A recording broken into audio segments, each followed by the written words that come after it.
watching this right now, I want you to take a moment and think about the strongest woman you know. It could be your mother, your grandmother, a teacher, a mentor, or even yourself. Today, on International Women's Day, I want to honor the incredible women, past and present, who have made my life better, who have fought for the rights I have today, and who have shaped the person I've become. I'll try not to make this super boring and long, but it is nighttime. It's time for a bedtime story. And when else do you get to talk about amazing women? Now, before I talk about the incredible women in my own family, I want to take a moment to appreciate the women who changed history, whose struggles and victories impact on the opportunities I have today. Let's start with Sojourner Truth. Her name was originally Isabella Baumfree, but the world would come to know her as Sojourner Truth, a name she chose for herself, a declaration of purpose. Born into slavery in New York around 1797, she was sold, beaten, and silenced. But her light was never dimmed. One day, she walked away from her enslaver's home. She had nothing but her baby in her arms and an unshakable faith that she was meant for something greater. In a world that told her she was nothing, she decided to become everything. So she had three children. When she learned that her son had been illegally sold into the South, she did something unheard of. She took her case to court and she won. A Black woman, once enslaved, had stood before a system built to break her and demanded justice. And justice answered. But she was just getting started. She changed her name to Sojourner Truth because she was on a mission to walk the land and speak the truth. With nothing but her voice and an unshakable faith, she took to the streets, churches, and town halls, preaching about freedom, equality, and the rights of women and Black Americans. She didn't even read or write, but her words shook the earth beneath her. She spoke to crowds who threatened her, yet she stood very firm, fearless. Once a mob gathered, angry and ready to silence her. Anybody else might have fled. I know I would have. But she instead walked straight into the chaos and began to sing. Her voice rang out, steady, powerful, undeniable. And just like that, the fury of the mob melted into silence. They were a little confused at first, but they later just shut up. Her words became legend. At a women's rights convention in 1851, she stepped forward and delivered a speech so electrifying it still echoes through history. And I'm very sure that you've heard of it. "Ain't I a woman?" she asked. She had worked like a man, suffered like a man, yet men still claimed she was less. But her presence, her defiance, left no doubt. She was not less. She was not afraid, and she would not be ignored. Her activism stretched far beyond speeches. During the Civil War, she walked among Union soldiers, inspiring them to fight for freedom. She recruited Black men to take up arms against the Confederacy and organize supplies for those risking their lives. When the war ended, she stood before President Abraham Lincoln himself, a meeting earned, not given, and urged him to do more. But she also saw way further than the battlefield. Freedom was not just the absence of chains, it was the right to live with dignity. She fought for land for freed people, arguing that justice was not complete until Black Americans could stand on soil that belonged to them. Yes, Tucker, that belonged to them. Until her final days in 1883, she never stopped. "I feel safe even in the midst of my enemies, for the truth is powerful and will prevail." She did not wield weapons nor hold political office, but she shaped the course of history, and no one can deny that. Sojourner Truth was the storm, and the world could not silence her. And I love that. Then there's Ruth Bader Ginsburg. Ruth Bader Ginsburg is a legacy of justice. In a time when women were expected to remain in the background, a young little girl named Ruth dared to step forward. She was born in Brooklyn in 1933. She grew up knowing that the world did not always favor those who looked like her, so a woman. But Ruth had a fire inside her, a relentless determination to seek justice where others saw only obstacles. At Harvard Law School, she was one of nine women in a class of over 500 men. Professors questioned why she had taken a man's spot, but Ruth, unfazed, proved her worth with her brilliance. When her husband fell gravely ill, she cared for him, typed his notes, and helped him graduate while still finishing at the top of her class. Even as a graduate of two of the most prestigious law schools, doors remained closed to her. No firm would hire a woman. No judge would take a chance on her. Yet she didn't really ask for permission to succeed. She built her own path. As a litigator, she dismantled laws that discriminated against women, case by case, victory by victory. In the 1970s, she co founded the ACLU Women's Rights Project, leading groundbreaking cases before the Supreme Court that challenged gender discrimination and redefined equality under the law. She didn't just fight for women alone, she fought for equality for all. She represented men denied the same benefits as women, proving that gender discrimination was everyone's fight. She argued six cases before the Supreme Court, winning five of them. Each victory dismantling systemic injustices and bringing America closer to its promise of equal rights for all, Tucker. When she ascended to the Supreme Court in 1983, when I was 5 years old, Ruth Bader Ginsburg became the second woman ever to serve on the highest court in the land. She spoke for those who had been ignored. She dissented when the majority ruled against justice. Her words, sharp, deliberate, undeniable, became battle cries for future generations. Her dissent in Shelby County versus Holder warned of the dangers of dismantling the Voting Rights Act. Her opinion in United States versus Virginia struck down male only admission policies in state funded schools. And her unwavering stance on workers' rights, healthcare, and LGBTQ plus protections made her a beacon of progressive change. She worked through illness, through loss, through hardship. Even in her final years, with frailty in her body, but steel in her spirit, she continued to fight. Dissent speak to a future age, she said, knowing that real change does not always happen in the instant, but through the relentless pursuit of what's right. Until her last breath, she remained a warrior for justice. And though she is gone, her legacy endures. She showed the world that one voice, determined and fearless, can reshape history. And I'm very lucky to have lived while she was alive. Ruth Bader Ginsburg did not simply break barriers, she erased them. And of course, I have to mention Dolores Huerta, a Latina powerhouse. The field stretched for miles, hot, dry, unyielding. The men and women worked them, bent over the weight of endless hours, their hands raw from picking fruit that would never grace their own tables. They toiled in silence because silence had been forced upon them. Then came a woman who would not be silent. All of these women cannot be silenced. Dolores Huerta was born in a world that told her to stay in her place, but her mother, strong, independent, a businesswoman who never turned away those in need, showed her a different way. She grew up knowing that dignity was not a privilege, but a right, and she would spend her life fighting for it.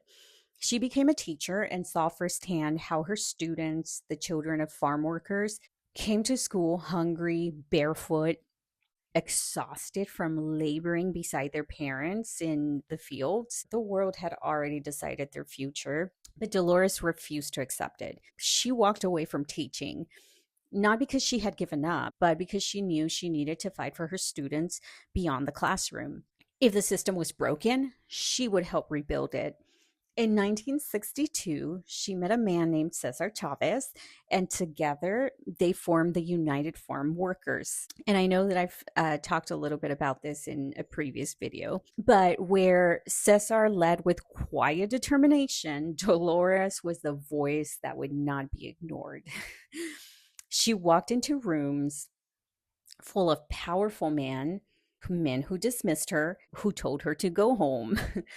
Instead, she looked them in the eye and demanded justice. She organized strikes, led protests, and fought for laws that would protect workers from the brutal conditions of the fields. This woman faced beatings, arrests, and threats, but she never wavered. In 1965, when Filipino grape workers went on strike, Dolores was at the front, rallying Mexican farm workers to stand with them. For 5 years, they fought together, marching, boycotting, refusing to back down. When victory finally came, it was Dolores who negotiated the contracts that secured better wages, health care, and protections for thousands of farm workers. She fought for women, for Latinos, for every person whose voice had been stolen by injustice. Si se puede, she said. Yes, we can. It was more than a slogan, it was a battle cry. She was beaten by police so brutally that she suffered broken ribs and a ruptured spleen. But even in the hospital, recovering from the violence meant to silence her, she didn't really stop fighting. Today, her legacy is written in the rights farm workers now hold, in the empowerment of Latina women who refuse to be overlooked, in every person who stands up and says, "My voice matters." Dolores Huerta did not ask for permission. She did not wait for change. She made it. And because of her, generations after her will never have to wonder if they can. Then there's Harriet Tubman, not just a freedom fighter, but a strategist, a war leader, a woman who risked her life over and over again to free enslaved people through the Underground Railroad. Harriet Tubman, the woman who walked into darkness and led others to light. The night was thick with silence. Somewhere in the woods, a twig snapped, and hearts pounded in fear. Behind them, the life they had always known: chains, whips, the cruelty of men who called themselves masters.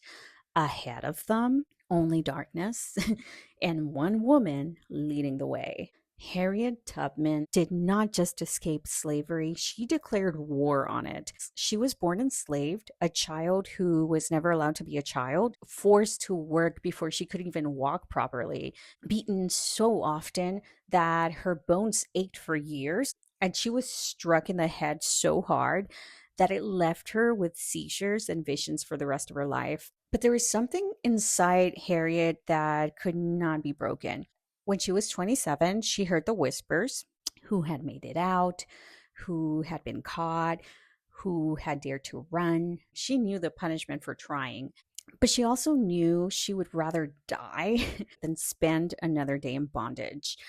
So she ran through swamps, through forests, through miles of land where everyone was a potential enemy. She ran with nothing until she crossed into the north, where she was finally free.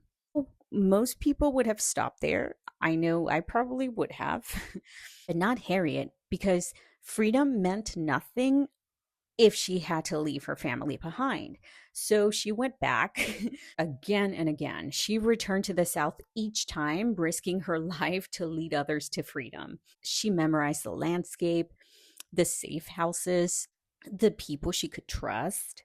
She carried a gun, not just for protection, but because there was no turning back. "You'll be free," she told those she led, "or you'll die right here." She rescued her brothers, then her parents, then strangers. People who had only heard her name whispered in the dark. Moses, they called her. She was the Moses of her people. 19 times she walked back into hell, leading over 300 people to freedom. She never lost a single soul. And when the Civil War broke out, she became a spy, an armed scout, and the first woman to lead a military raid in U.S. history, freeing over 750 enslaved people in a single night. And she was never given full credit. She was never paid what she was owed, but she never stopped fighting. Even in old age, when she had nothing, she opened her home to those in need because she knew what it meant to have nothing. Harriet Tubman did not wait for justice. She did not wait for someone else to save her. She became justice. She became the savior that she once prayed for. And because of her, hundreds lived. Because of her, slavery cracked under the weight of its own cruelty. The road to freedom was no longer a dream, it was a path, and she walked it first. And of course, last but not least, Marie Curie, a woman who defied expectations and showed that women belong in science. She was the first woman to win a Nobel Prize and the only person to win in two different sciences.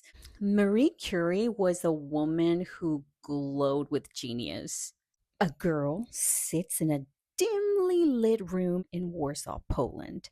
Books are spread across her lap, their pages whispering secrets of physics and chemistry and mathematics, all the subjects that were forbidden to women in her homeland. But Marie Curie does not accept the world as it is. She dreams of a future where curiosity knows no boundaries. She works in secret, learning what she can, knowing that knowledge is power. When she's old enough, she leaves everything behind, her country, her family, her home, to study in Paris. It's a city that doesn't really expect much from her, but she doesn't really need its expectations. She only needs an opportunity.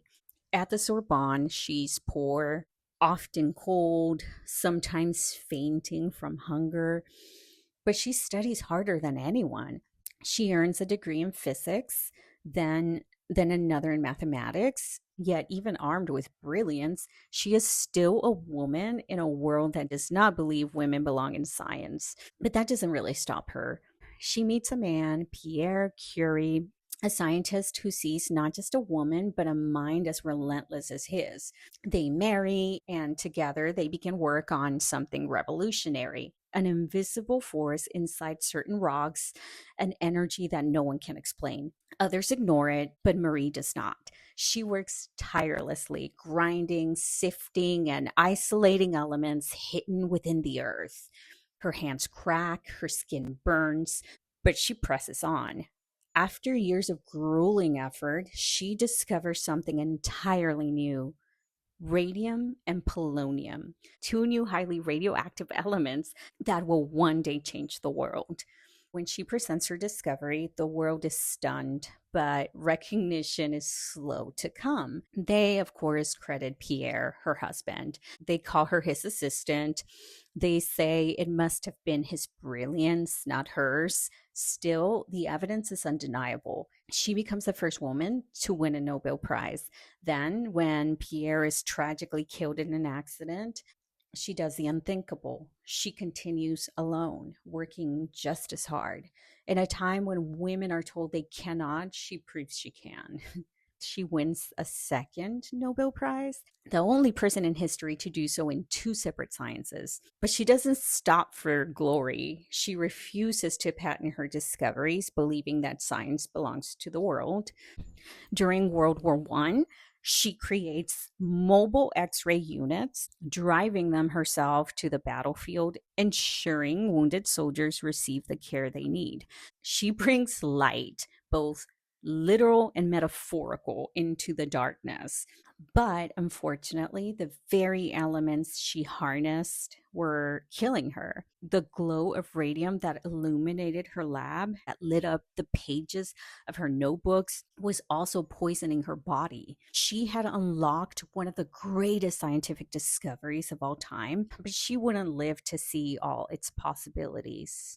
Her work paved the way for cancer treatments, for nuclear energy, for a future where science knew no limits. Even now, over a century later, her notebooks remain so radioactive that they must be handled with caution.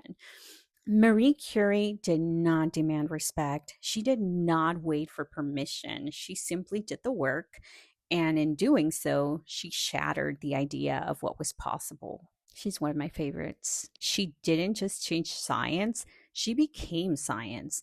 And so, because of these women, I get to sit here in a world heavily influenced by them. Because of these women, many of us have a better shot at life. Their fight was not in vain. Now, I do want to take a minute to tell you about the women in my own life. Women who didn't make history books, but who changed the course of my life forever. Almost every single time I've found myself facing my biggest challenges, a woman has been there to help. When I was married to someone who started blackmailing me and threatening to take away my top secret clearance and ruin my career, I was terrified, naive, and frozen in fear. I didn't know what to do. I was only 19 years old. But my flight commander, a woman, stepped in without me even asking. She protected me, guided me, and made sure I didn't lose everything. She saw what I couldn't see and acted when I was too scared to act for myself. And that is the power of women supporting women. When I was deployed, especially when I was deployed for the very first time, I was young, inexperienced, and in a predominantly male military. There were moments I didn't have the maturity to speak up for myself, but other women did it for me. They called it out when things weren't okay. They'd say, "Do you not see how uncomfortable she is? Don't ever do that again." They stood up for me when I was way too overwhelmed to stand up for myself. And when I left the service and I was really struggling to transition into civilian life, it was female veterans who helped me the most. They helped me navigate my new career. They helped me understand my own mental health issues. And they were the ones who held my hand and got me the resources I needed when I didn't even have the strength to access them myself. It wasn't the system and it wasn't luck. It was women who had already been through it, reaching back to pull me forward. Then there's my grandmother, my father's mom, a woman who, in many ways, altered my entire destiny before I was even born. She was the one who convinced my mother to have her children in the US. She understood that a single decision could change generations, and she was right. If she hadn't encouraged my mother to give us a future here instead of Mexico, my entire life, my opportunities, my choices would have been very different. And for that, I will always be grateful. And there's my mother, a woman who did it all with very little support. She didn't have a safety net, but she had determination. She sacrificed, she worked hard, and gave me and my siblings the chance to build a future that she never could. She is the definition of strength, of resilience, of unconditional love.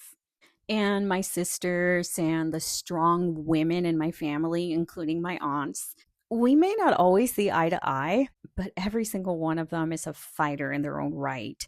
They have their own struggles, their own battles, but they keep pushing forward, and I admire them so much.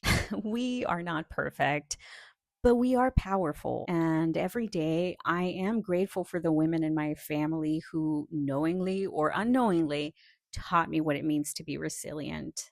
And to every woman watching this, I want to tell you something important. You are here because of generations of strong women before you, and your strength will carry forward to the next. Maybe you are a mother, doing everything in your power to give your children a better life. Maybe you're the first in your family to break a cycle, whether it's education, finances, mental health, or simply daring to dream differently. Maybe you're just trying to survive right now. And I want you to know it is more than enough. You are more than enough. Women's Day is not just about looking back, it's about looking ahead and being excited for it. It's about asking ourselves, what kind of world are we building for the next generation of women? So, to the women who came before us, who fought battles they never got to see won, thank you. To the women who are still fighting, keep going. We appreciate it. And to every single one of you watching, you are part of this legacy. If you made it to the end of this video, tell me in the comments, who is a woman that changed your life? Let's celebrate them together. Happy Women's Day, everyone, and I will see you in the next one.